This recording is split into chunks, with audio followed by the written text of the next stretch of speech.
Alrighty, guys, here we go. Whenever you're ready. It's Twitch right here. Yeah, we're Twitch streaming. Yeah, because we're not in the restaurant, I guess. Yeah, I'm ready to go, guys. So I'm back in Kansas City by the Riverfront Market. It's really nice, kind of like the Borough Market in London. There's a lot of international vendors, street food, all that kind of good stuff. And I'm here with Zach, and he's going to tell us a little bit about himself. Yeah, hi. I'm Zach Cockerham. I am one of the admins on the Kansas City Gang Facebook group. I work in trucking right now, but yeah, been living in Kansas City for a better part of 10 years now, and yeah, I really love the city, and the Yang Gang movement is definitely growing in Kansas City, and yeah, it's a great thing to be part of. So what are your thoughts about the Yanks movement, say more in like Midwest and the central part of the USA as compared to the coast? Yeah, I can definitely tell that in the Midwest it's definitely a slow roll.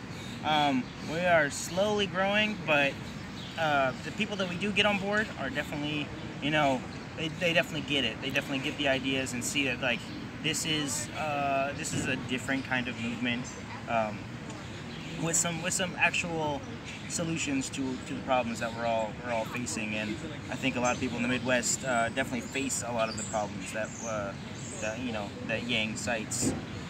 That yeah. I guess a better way to state that, I do a lot of junk cutting, so I'll like edit this out. Okay. Is so what are your observations about politics here in the Midwest as compared to the coastal cities? Oh yeah, okay. So I definitely see that the Midwest is more of it's more of traditional, I guess you could say. A lot of people kind of grew up with their political views based from their families, and everyone kind of grows up. You kind of grow up through your family and stay in your particular camp, I would say. Like there's definitely people who are open to having their minds changed, but I think a lot of people are more aligned with kind of the norms of what they've kind of grown up and seen in general, that, you know, they'll vote for whoever their parents voted for and kind of keep going along party lines. But I think we're entering a new type of time where people are definitely breaking away from that.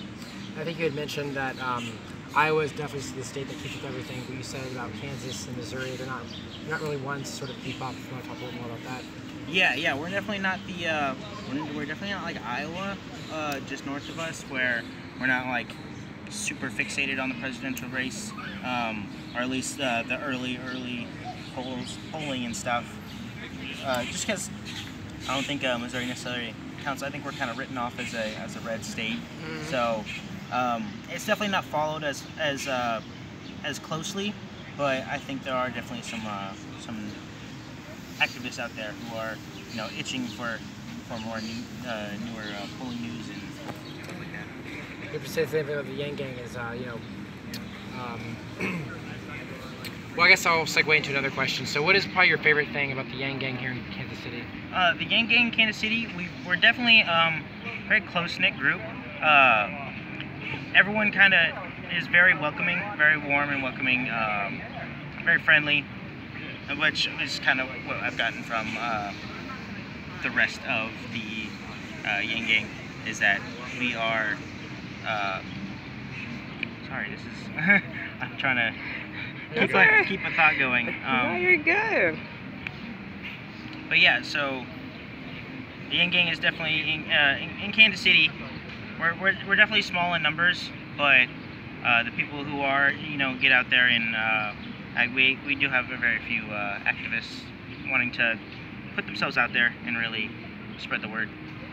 You may have talked about this earlier, but you talked about being in trucking, and that's like a major target of Andrew Yang's campaign, is to speak to these truckers, speak to people involved in trucking. So from your experience, what are you seeing, how truckers are responding to automation, or the ideas of it? Like, how is your experience in that?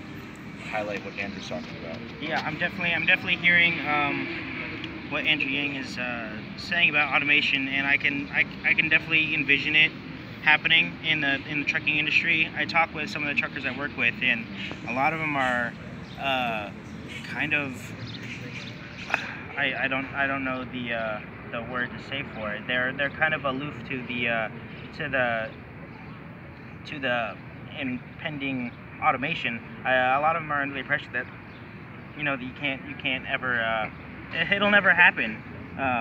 And in like disbelief. yeah, they're under a little bit of disbelief, and that I think they said something along the lines of that last 5 miles is something that can't be automated away. But I think these new all this new automation coming, that it definitely can compete, and I don't think they are. I think they're willfully kind of ignoring what's coming, and which is understandable though. Sure. That's their way of life. It's like in denial almost. Like, yeah, like it's just too much probably to handle. What do you think will happen though as it becomes more real?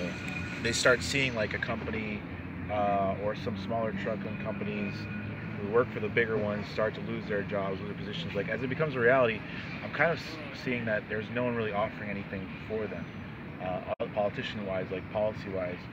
So I think there's a possibility of Yang getting a growth there at some point.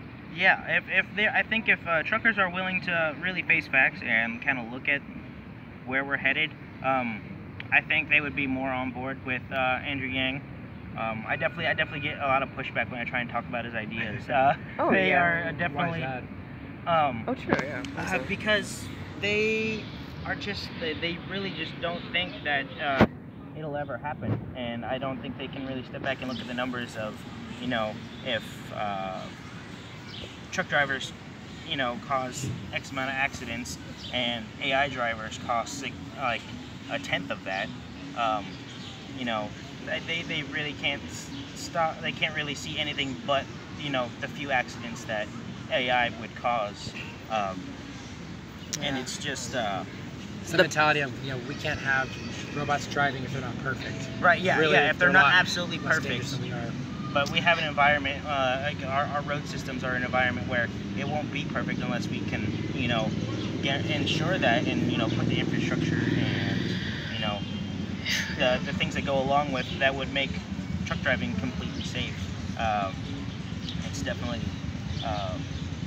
it's definitely a tough topic to try and discuss with them. And like right now, I kind of offer with them. I kind of asked them, like, do you see any other candidates that have any other solutions to these problems? And I think it's just more of refusing to accept that there's a problem in the first place. Damn. So I think it's definitely everyone's kind of got blinders on a little bit. Yeah. I feel similarly with the economy. Like we know the economy is not doing well for a lot of us on the ground. But they keep putting out these numbers, and it's just like people are like going along with it. But it's kind of like also like, yeah, I know they say the numbers are good, but I'm still living paycheck to paycheck, and things aren't really adding up. So there are some signals that the economy is going on a bit of a downturn now, like the start of it. So I think just like what you're saying, once these realities start hitting in, then all of a sudden, who's got a solution for these problems? That's what I think is gonna bring people over to you. Yep, it's just. I think it's definitely a situation of seeing the problems before they become too big to tackle. Yes. Which is perspective. Yeah. Yes, it's that higher level of thinking that that's hard for people to get to when you're still worrying about like paying your bills and stuff. That's the truth of the matter. I think a lot of your coworkers and stuff, they probably have bigger fish to fry when it comes to like, okay, I have kids, I have to pay for them to go to college, and I have to, worry about my retirement and all this other stuff. So why even consider worrying about like anything else?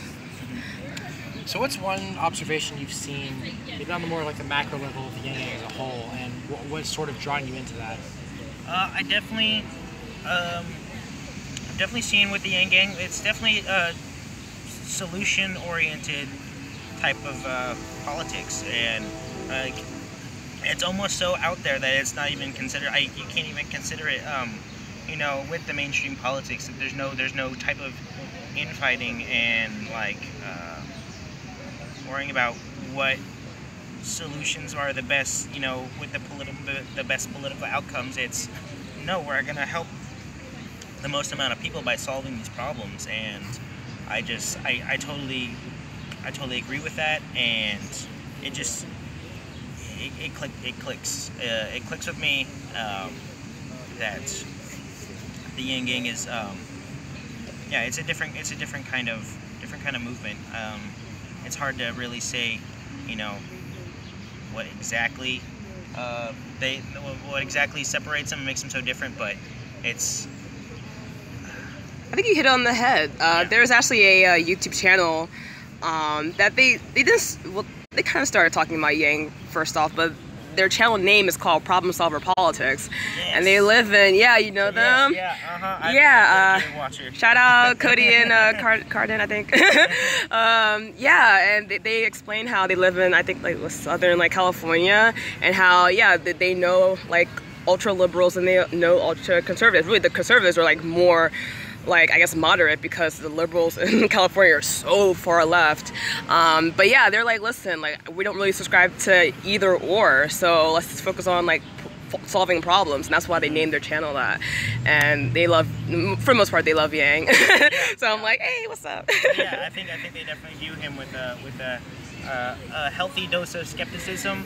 For sure. In diving into his ideas, and I think, you know, that's how the American public needs to be about some of these politicians coming about. Like, really, like, pick apart people's ideas, not in a trying to bring them down and trying to find faults in, you know, a candidate you don't like, but really, like, you know, we really need to have battles of ideas to really find the best one.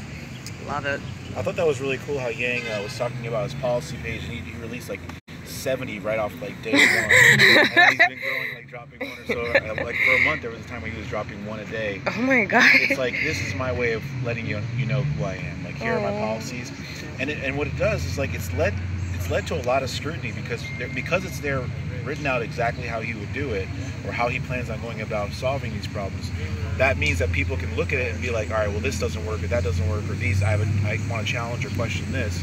But the other politicians just aren't putting anything out there. They're just like, they just put out feel-good quick little things, and all of a sudden there's nothing to challenge there. Like I don't see any concrete information on what these federal jobs are going to be in the federal job guarantee. I also just found out, if anyone's not aware, but Medicare for All and the Fight for 15 are all phase-in things. So if you thought we were going to all get $15 an hour, it's not. By 2026. Then everyone will be at $15 an hour. It'll be like 11, 12, and by 2026, $15 an hour is the old $10 an hour, $7 an hour, like with inflation. So that's their best idea. But they're willing to, because Yang has put his policies out. He gets so much critique on him, and I think it's good because he can take some of that critique. Like when he first released the UBI freedom dividend, it wasn't going to be on top of Social Security. So our seniors would just get their Social Security, which they've already earned, and not get the $1,000. But now he changed it. And he's like, you already earned that money in Social Security. You worked and put into that. You should absolutely get that. And as a citizen, you should absolutely get $1,000 a month as well. So like that was a massive change to the policy that I think he got from critique, you know. So. There's a person in the chat actually that came up, Rimmon Loco for a living. He just chatted Bernie 2020, and you're just talking about the minimum wage thing. And I definitely listen, Bernie. I respect Bernie a ton. Like if it wasn't for Bernie, we wouldn't have Yang or any of these other progressive candidates. But yeah, we think that like Yang's ideas are more forward thinking. Like you said, like the 15 maybe it may not quite be enough for like the huge transition we're going to be making economically. But hey dude, what's up? What's a policy that of his that you've just like outside of UBI or outside of freedom dividend, what a policy that you like his that might affect this community in a better way? Also this community in general, I think the policy of having the funded marriage counseling. I really like that one because my parents are divorced. Mine are too. His is too. He's divorced too. Yeah, so I definitely feel it, and not just like a place from home. Like there's sometimes like my parents were able to work it out and like, make things. They didn't have to take anything to court. Like they're able to just disagree as co-parenters, but I think there's a lot of situations where I think people should be given, like, you know, all the chances possible to try and, you know, make things work. And I definitely think from just the community I grew up, I kind of came from, where I went to high school and out here, that kids who come from homes that are, you know, not traditional, like, just with different circumstances, they definitely don't have, like, you can't use it as a crutch to say you can't be successful, but there's some times where you don't have the best chances for being successful right off the gate, and it can slow your pace or start you off at, like, you know, definitely disadvantage. Interesting. I think maybe, like, for me personally, I can only talk personally, but because my parents were divorced when I was 8 years old, so I knew kind of what life was like when they were together, but, like, you didn't really feel that level of, like, okay, love and affection, really. Like, they definitely provided it. We definitely lived, you know, like, upper middle class, but still there was something missing, like, for me emotionally. I think that's probably why it's harder for kids, you know, if the parents are divorced, then yeah, they probably will have, like, a sense of, like, less of a sense of belonging, perhaps, which may affect their self-esteem and which may affect their schooling and how they receive other people, how they get along with other people. That could be the case, yeah. Sure. I got deep real quick. But yeah, the free marriage counseling one, that's a good one, I think. Yeah. And what we're finding is, like, because we met, like, now, like, 4 or 5 different people, maybe 6.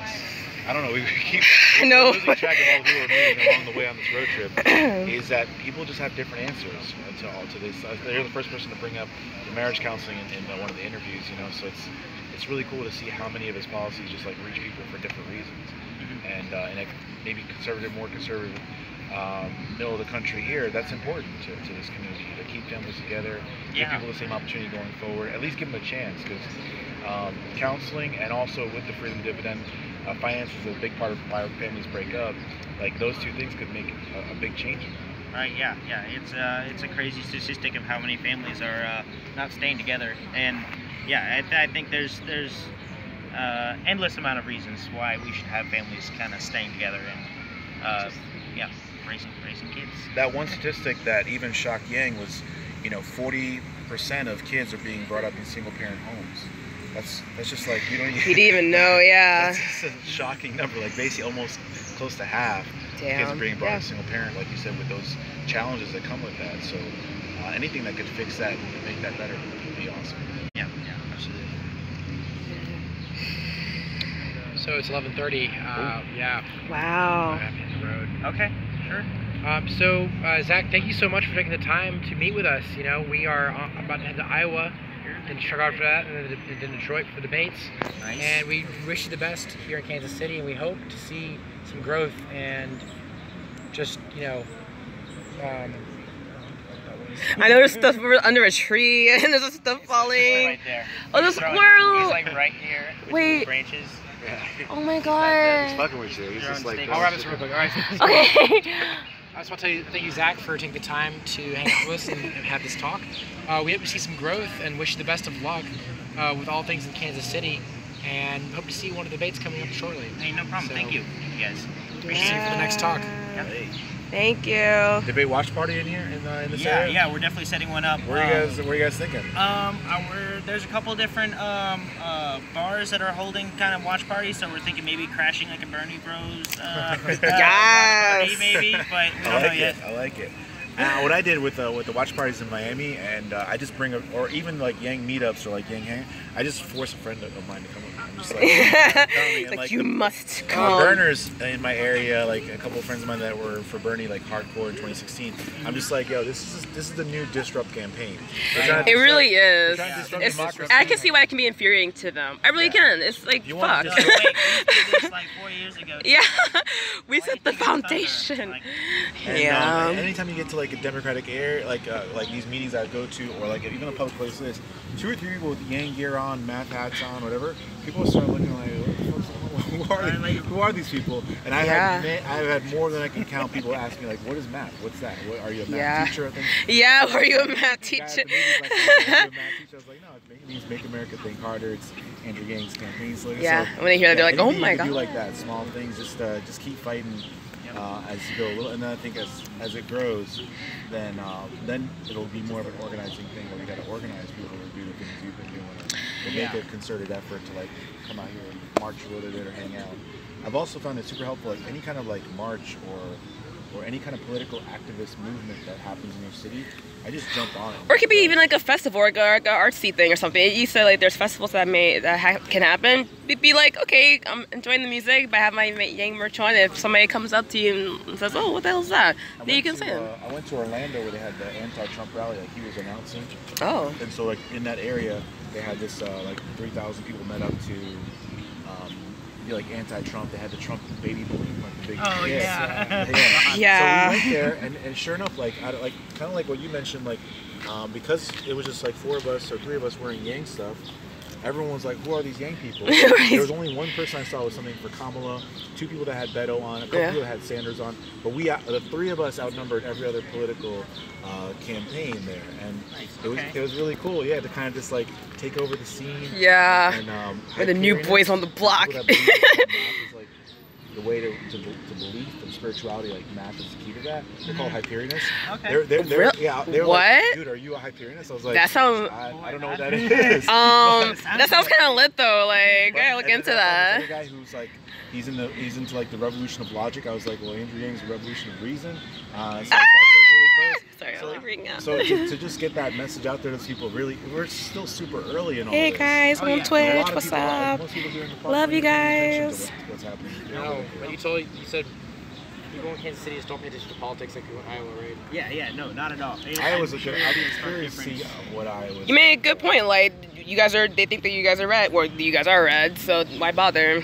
I mean, it's unfortunate, but yeah, we in Delaware we're blue, and that's it. So that's something I like about one of Yang's solutions to the electoral college. Like, they're like abolish electoral college. A lot of Democrats are saying that, but he wants to do it by like St. Louis could literally have like a certain amount of electoral votes, or like Kansas City, and then all of a sudden this city, who's probably more progressive thinking, would be different. Like he could win Kansas City or St. Louis and not worry about the rest of the districts, but those districts would still have their say too, so you don't lose their say. Like, it's based on districting and population, but the overall sentiment of that, like St. Louis or Kansas City wouldn't win all of Missouri, but it would just win Kansas City, so there's just something popular to that. vote because everyone's vote counts.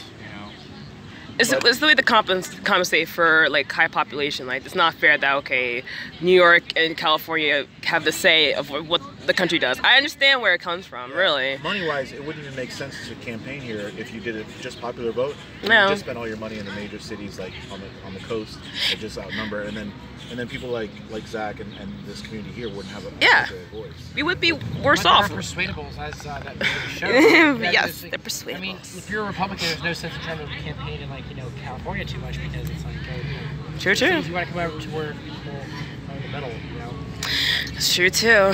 Yeah, and I think if people knew that their vote counted more, there would definitely be more.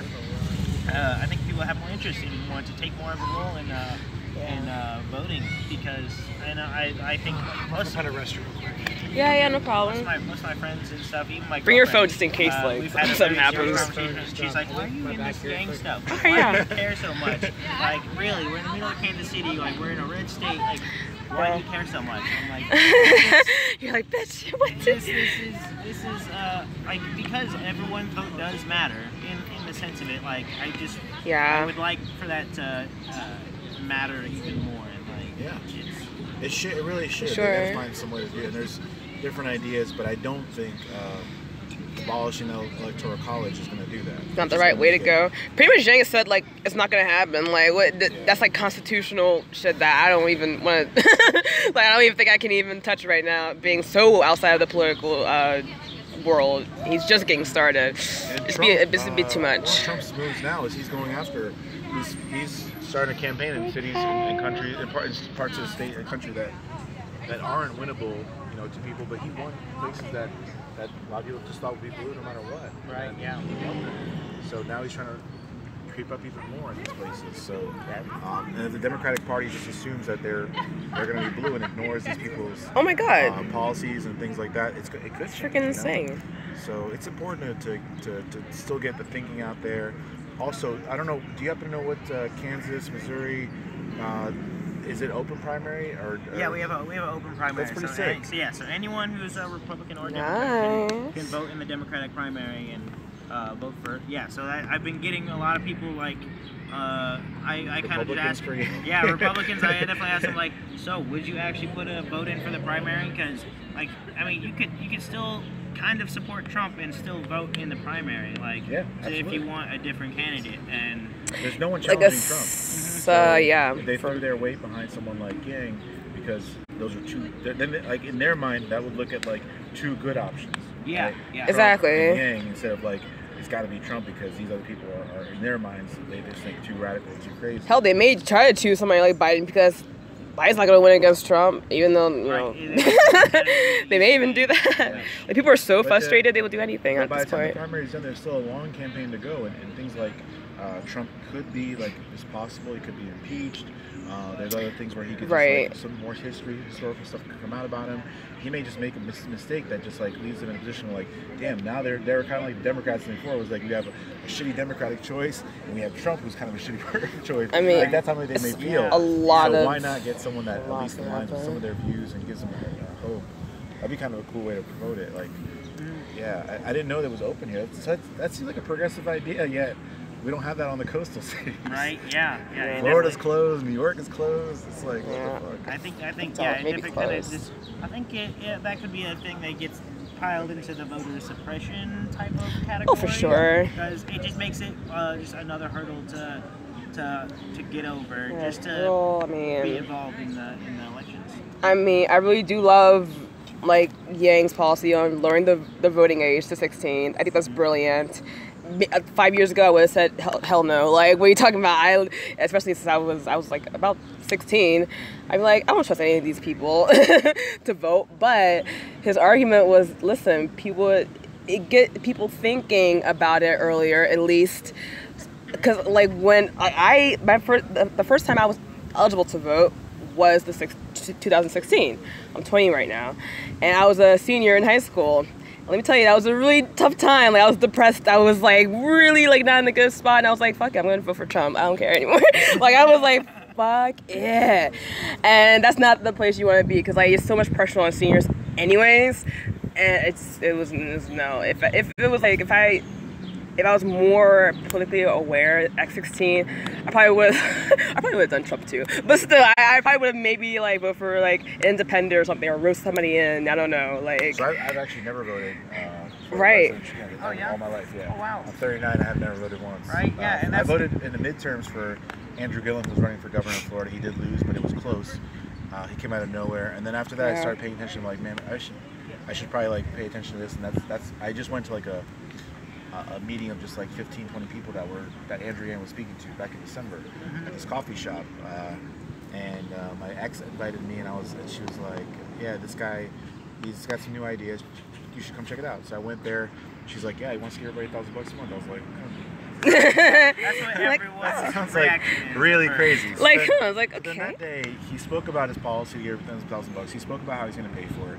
It made sense to me, like on a very like raw level, like this doesn't sound like that bad of an idea, and if it's possible it would help a lot of people. And then like the second half of his speech, he kind of talked about his route to winning, and he's like, I just need to convince this many Iowans this is a good idea, and if I can pull this high in Iowa, all of a sudden then we do something similar in New Hampshire, and the whole country starts to believe that this is possible, and then that's how I win.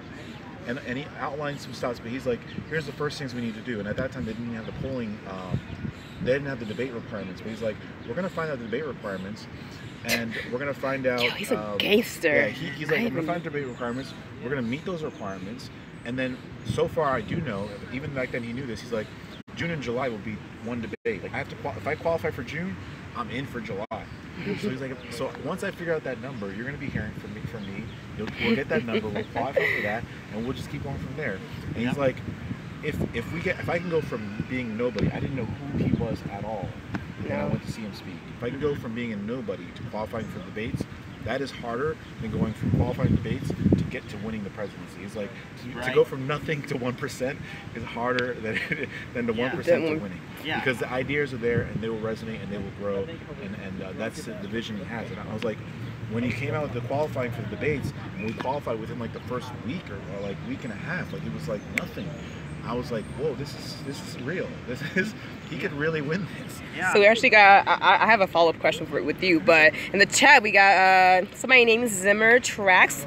He says he's big on YouTube. So hey dude, what's up? How'd you guys find us? What's up? We're just talking about Yang, and we're on a road trip. It's called the Yang Gang Road Trip to Detroit to support Yang and the primary debate. So yeah, feel free to chat amongst yourselves. Ask any questions for us. You know, feel free. Okay. Or Zach. Or Zach. Yeah, he's the local. What do people yes. from Kansas City call? I think Kansas Cityans. Kansas City. Oh, it's cute. Kansas Cityans, yeah. So my question was, we didn't get a chance to ask you this, but where did you first hear about Yang? I first heard about Yang as a lot of other Yangers heard about him on the Joe Rogan podcast. Same. Yeah. And I think I was describing to Rob, that before Andrew Yang got on to Joe Rogan, Joe Rogan had this guy Johan Harris at Okay. Heard him before. The psychologist. Yes, I know him. Yeah, I know him. He wrote a book on living with depression. And he's got a bunch of really good ideas and about how to really stop addiction and what people the needs people need in their lives to not turn to vices and drugs to kind of numb their pains.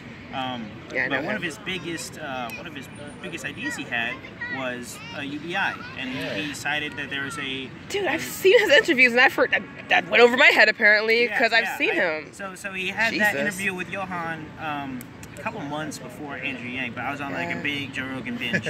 I know, right? I love those. Yeah. But, so I heard Johan, like, this is before I heard about Andrew Yang. He was talking about a UBI and how having people's basic needs met and getting getting your mental bandwidth open by not worrying about bills and stresses. Exactly. So he was laying out that idea very well, and then a couple weeks later he had Andrew Yang on, and Andrew Yang's biggest policy was UBI. So I'm like, whoa, hold on, this makes sense. And Sam Harris also put him on Joe Rogan too. Like, I think Sam may have mentioned it to Joe, I guess. So it was a combination of, I guess. So I was like, okay, let me try this out. Right. Yeah. Wow. That's amazing. So I can definitely thank Joe Rogan for bringing me on to the Yang. Oh yeah, man. Listen, Yang said that, like, listen, when he gets to the office, we get to get a Rogan experience in the White House, and I'm ready for it. Like, that better happen. Like, Joe, be prepared, because you're the one. I love that interview. That is still the only interview I've seen Joe Rogan do. So really? He's good, man. You should watch others. I was on before. I was on the Yang Gang, Yang Train. Like, I remember before the Yang Gang, we were just like Yang supporters. And Yang Gang started on Twitter. And then, oh my God. And then we were all like excited about this Joe Rogan. I was like, how much of a difference can it make? And then all of a sudden, it made a massive difference. Dude. Like, people started like logging into Twitter for the first time in like years. Started talking about him. It really made a massive difference. And now there's like, I don't know if are you on Twitter at all? No, I was one of those people who just hopped on for just for Yang. So one YouTuber, Paget K, right? She's the. Oh my gosh, I think it's Paget Kagi or something. Yeah. Kagi, that's it. She started a Yang Gang challenge where everyone goes on there and answers 5 questions, and one of them is, how'd you find out about Andrew Yang? And Joe Rogan, JRE is like, JRE answer over and over and over again. You know? Oh my God, that's so beautiful. It's kind of wild to see like how influential podcasts, oh my God, internet media, these things are just like mainstream's in trouble. They're in deep fucking trouble. And instead of like this. This debate's gonna suck again. Like, not. I mean, I'm sure Andrew. Oh no, it's gonna suck because the format is fucked up. With too many people, it's a bad format. Too many people. The flashing lights apparently like a fucking club. I mean, I can't deal with that. Even if it was just 2 of them, they would argue about these things that don't really affect people. We literally just like the person who won the debate last time was talking about busing in the 70s. Yeah, nothing relevant at all. That doesn't affect. Like, I'm sorry, now. she's not about anything relevant. And it doesn't offer any solutions. She made some good quips, but so like, but to hear someone talk about their ideas, and that's why a lot of these candidates aren't going on these shows like Joe Rogan and other internet interviews because they want to do long form. They want to get into the details and talk about their history, ask them tough questions, but also get them a chance to speak. but they still know what to do with that time. So I think it's just there's still a large, I think, oh man, maybe 50% of like our country's in denial. They're like, oh yeah, TV is still the #1 way people get their information, and like, because TV ads are still like millions and millions of dollars. And like, I watched Gary Vaynerchuk, and he'll say like, listen, these people, there's some people that are getting on to like Instagram and Facebook ads and all that stuff, YouTube pre-rolls, but there's a lot of people that still think that TV is the shit. And it's like, he's like, hey, more room for me. Like, I'm an entrepreneur, I'm gonna take advantage of, you know, this social media role. But I mean, some people are still living in like 2000, and it's like, what is this? Honestly, it's, I think it may have to do with that denial, like with your coworkers. It's like they're just in denial. They just are used to their lives and like what works for them or what has been working, that they can't even perceive anything else beyond that. Yeah, there's definitely a narrative going on, and I think, I don't know, just the narrative by the media has definitely, it guides public discourse and what we think are viable ideas, and I think we're just reaching a new age where people are just kind of like all right, cut the bullshit. Yeah. My buddy over here is not doing so well. He's like, actually, I do have plenty of friends who I graduated with work at the Ford plant, and they're like making cuts every year of jobs, and it's literally affecting people because of automation. Yeah, directly. It's not immigrants. Like, like it's not. It really isn't. Jobs. Like it's just full stop. Yeah. We're really lucky to have Yang. Like, honestly, like, I really don't even know what I would do right now. Like, I would not even think about the primaries at all. Oh, yeah. Eating mac and cheese or something. Like, oh my God, being miserable. I mean, I was fine before Yang, but, like, now I'm, like, you watch evolved. Rogan. What other media outlets do you subscribe to? Or I definitely... find out? Yeah, YouTube is definitely a big, it's kind of where I get, watch most of my talking heads. Yeah. I watch David Pakman show. Love him. Yeah, David Pakman's pretty good. Kyle Kaczynski. It's pretty dope. Yeah, pretty much most of the general like independent talking heads is kind of what I start watching. I really don't subscribe to any type of mainstream media. Like, the more you watch it, the more it's just like like pro-establishment, soul sucking.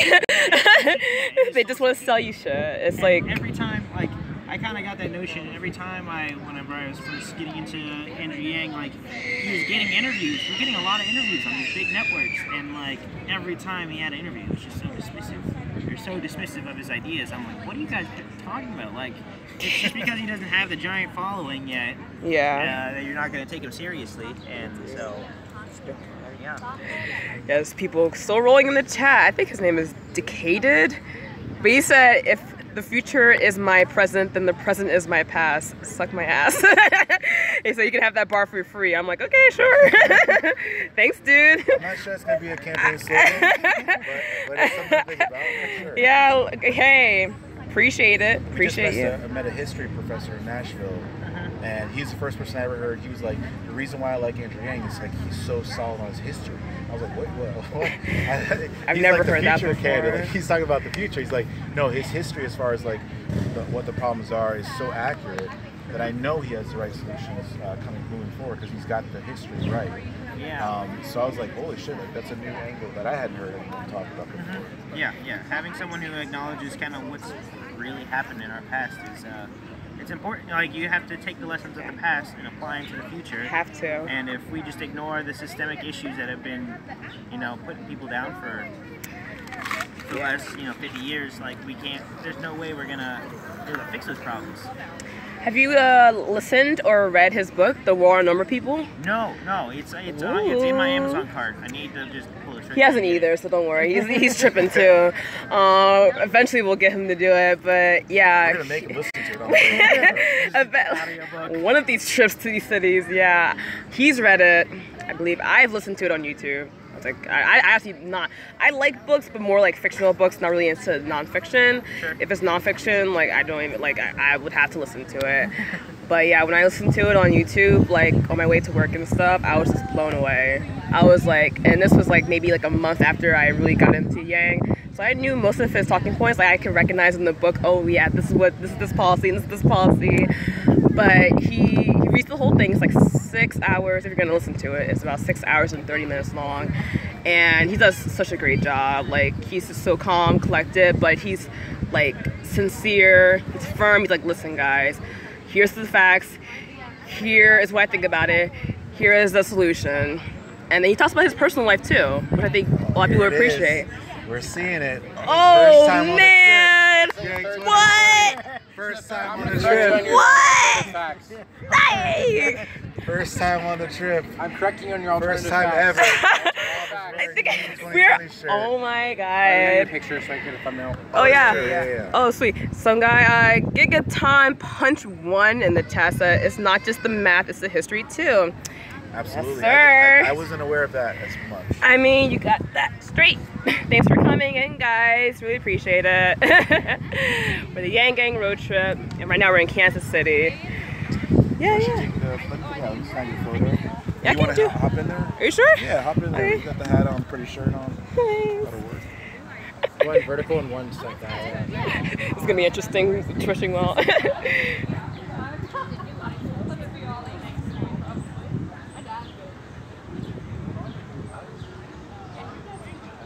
Yeah, like that. The hat.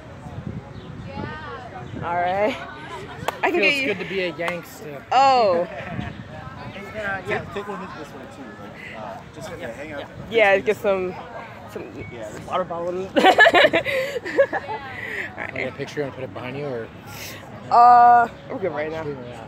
We're still streaming too. You want one? yeah. Yeah. He's gonna zoom in on This that is good. hair. Here it is. Zoom in on all of us. Zoom in the hair. Oh It my looks god. good. Yeah, for real. You all look good. You guys look beautiful. What kind of phone is this? This camera's better. It's the G7. Yeah, dude. I'm not gonna lie. I'm an iPhone guy, but this camera, he's got a better balance of light here. It's Nice. got, it has the panoramic, like a wide angle. I like it, dude. I do a lot of cell phone photography. Like that's how I came up on it. That's a really good, like the balance of light in that. You'll see a difference. Like you're kind of darker. LG G7. Yeah. Would you like to donate that phone to the campaign? You can go and use that. I know, right? Thank you guys for being at the Twitch stream. Trust me, these road trips are gonna happen again. And next time we'll have a straight schedule. This time was very off the cuff, but yay! These guys couldn't saw me. Sure, yeah, I'll tell you all you need. We're real, man. Yeah. We're not just bots. Right? I know I think that's one of the things. it's a joke, but like it's real. Like people don't think that we're real. It's like, yeah, damn it, god damn it. Are you on Twitter as well? I am. Yes. Yeah, I'll follow you. Yeah, I mean. OG Kiwi. Oh, it's yours? Yeah. All right, cool. Sweet. Yeah, thanks for coming out, guys. I appreciate. I love everything you guys are doing. Like, I'm so envious. Shield. Oh. You have my number, or just like text me your email address, and I'll send you a document. Organizing things that helmet works. Yeah. And definitely get a playbook. Yes. On your Chiefs games, you don't have to buy a ticket to the game. Just go tailgate. You give out free beer. You get like 30 rack of Bud Light. You're like, hey, go Andrew Yang, you'll get a free beer. That's what we've done. Right. Yeah, that's a. Anything that's social, food, yeah, music, all that helps. My number is 816-877-7950. Got my bed, not a car, Cockerham.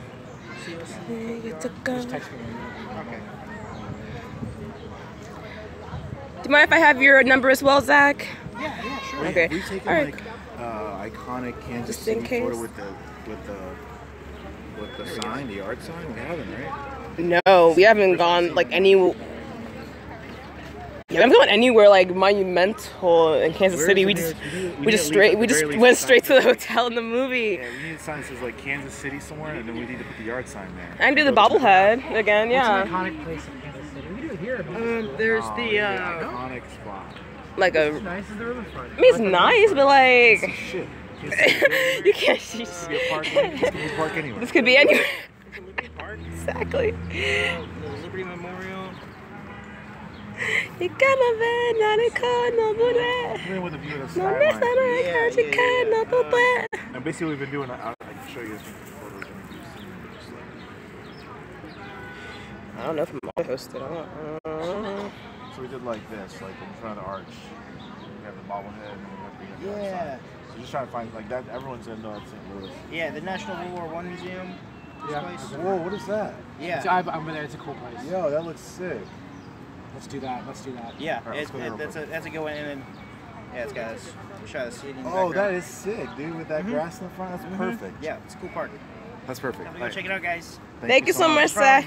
I'm gonna give you a hug. Thanks for the big nuts. Oh yeah. Yeah, dude, you're amazing. You guys are amazing. Yeah. You guys are the real We all are, dude. We all are. Yeah. For real. Yeah, We're all in this together. Man. we're just doing our best. Another campaign can like 3 dipshits come to a road trip. Dipshits.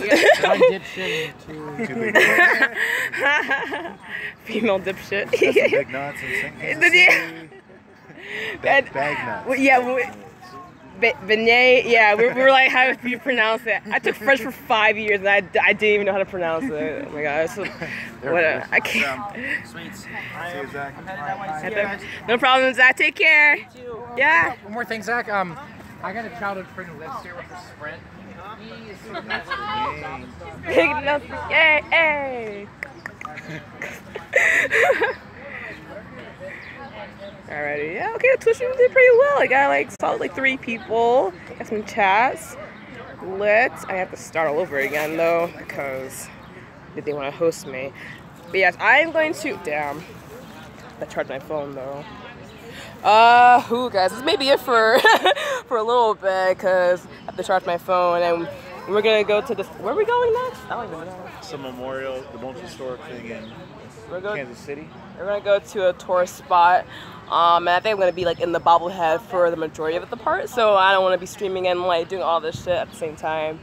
And plus, it's kind of warm out here. But I really appreciate you guys coming in. And again, like next road trip, there'll be hopefully a set schedule for these streams. Right now, we were just like off the cuff, like just getting anybody we could to like meet up with us. But yeah, next time, like in Houston, like it's gonna be lit. I think we're gonna go do another road trip to Houston in September, which I'll make sure to keep blasting like a month ahead on social media, so everybody is familiar and everybody is aware of what's going on. But yeah, I really appreciate everybody. Arun, thank you so much for hosting and spreading the word. And yeah, guys, the next stream will probably be tomorrow when we start heading out to Iowa. All right. So with that, I say goodbye and good evening. Love you, gang, gang. Bye. See ya.